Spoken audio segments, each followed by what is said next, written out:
Welcome to this video presentation here at Wimbledon Carriage Company, and here we have the Jaguar F-Type First Edition convertible, a particularly high specification version.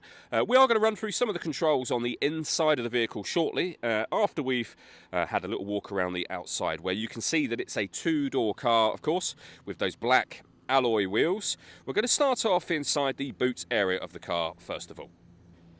As we approach the back of the car, you can see we have reversing sensors, that central tailpipe there, and given the nature of the vehicle, a decent amount of boot space as well. It's a particularly deep boot well, as you can see.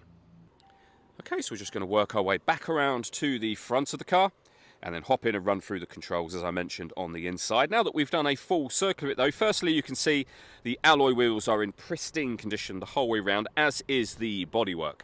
So we'll hop in now and run through some of those controls. Just briefly before we climb in, I think it's well worth seeing the interior from this exterior point of view. There's plenty to run through on the dashboard, so let's hop in and we'll do that right now. Okay, now that we're inside the car, we're going to start with the dials. We have the rev counter in the centre. In the centre of that, the digital readout for the speedometer. Directly above that part, you can see what gear this car is in. It's an automatic, so of course we are in park at the moment. At the bottom of that section, we have our fuel gauge and coolant temperature gauges. We've got the total miles for the car. They are only 9,450, so very low mileage for the car's age. And then we have, over to the right-hand side, currently displayed there, your satellite navigation.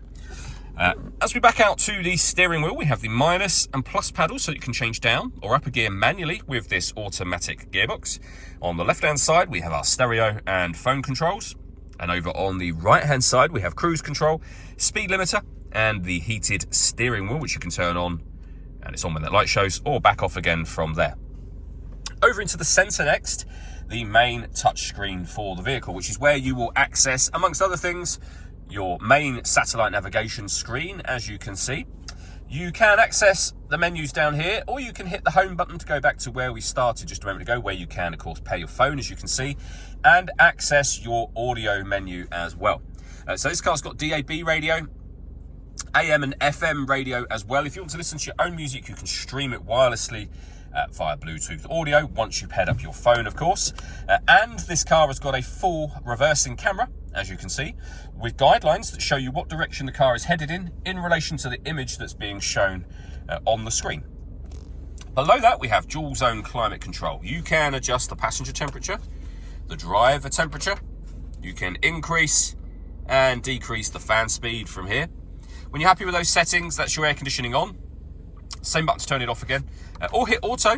The car will now maintain the temperatures that you've asked for by taking full control of the fan speed and the direction of the air for you. You can manually override that whenever you wish to. You can see auto has now gone off.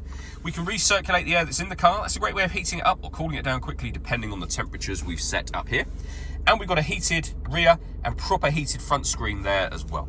We have a 12-volt charging socket. The button that starts and stops the engine, just need to make sure the key is in the car with you. We've got our volume for the stereo, the gear lever for the fully automatic gearbox. You can change the driving setup of the car here, so you can put it in kind of race, track mode, your everyday driving, or if the weather is icy, for example, you can put it into that mode as well. You might have noticed when we put it into the track mode, this light came on. That makes the exhaust louder. You can do that in any of the modes manually, as I've just done. You can turn that on and off. We have our traction control, electronic handbrake. This button opens the roof, which we're going to come to in just a moment. And then down here, you can turn off the stop and start, and you can raise and lower the rear spoiler. You might have noticed it was raised while we were going around videoing the car. Okay, so I'm going to push the button down, which is what opens the roof. The first thing that happens is that the windows will go down, and then the roof will fold down into place very quickly, as you can see. If you keep your finger on the button, the windows will come back up, and that is it complete. As I say, very quick. The last thing I want to run through is the paperwork we hold for the car. So you can see the V5 registration document just there. The key that you are looking at is the spare key for this vehicle. So this is a 2-key vehicle in total. All that leaves me to say is thank you for taking the time to watch this video. If you'd like to come and see the car for yourself and have a test drive, or you'd like a live bespoke video tour of the car, please feel free to give us a call here at Wimbledon Carriage Company. We'd love to hear from you soon.